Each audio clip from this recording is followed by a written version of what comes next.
तैयारी स्टार्ट। महोदय, राष्ट्रपति ने अपने भाषण में राजभाषा आयोग की रिपोर्ट के संबंध में कहा है कि हम सदस्यों की राय लेकर भाषा संबंधी कोई नीति घोषित करेंगे। विराम।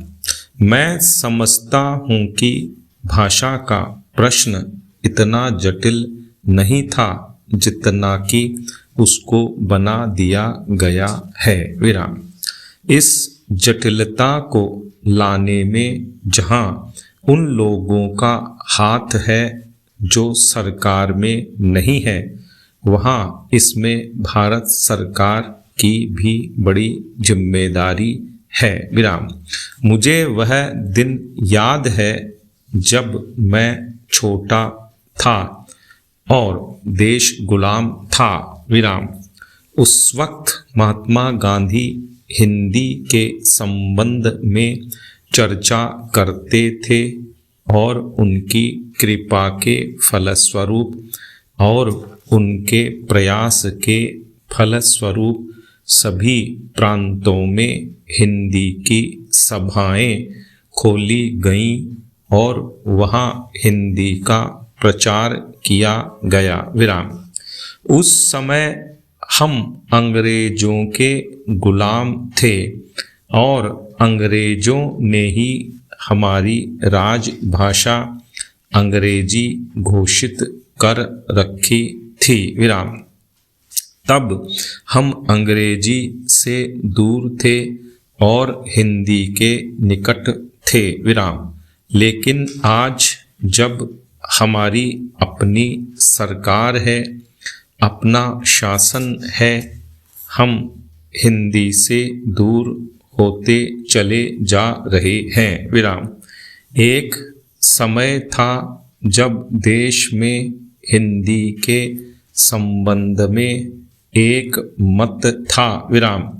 जब देश स्वतंत्र हुआ उस समय हिंदी के संबंध में घोषणा हो जानी चाहिए थी। विराम। लेकिन उस समय सरकार चुप हो गई। विराम। पैरा। अब जो देर हो रही है इससे भाषा संबंधी समस्याएं बढ़ती जा रही हैं। विराम। मैं नम्रता के साथ सदन के सदस्यों के सम्मुख यह निवेदन करना चाहूँगा कि कितनी विचित्र स्थिति है कि आज हमको अंग्रेजी भाषा का मोह पैदा हो रहा है। विराम। आज हिंदी देश की मुख्य भाषा है, इसमें कोई दो मत नहीं हो सकते। विराम।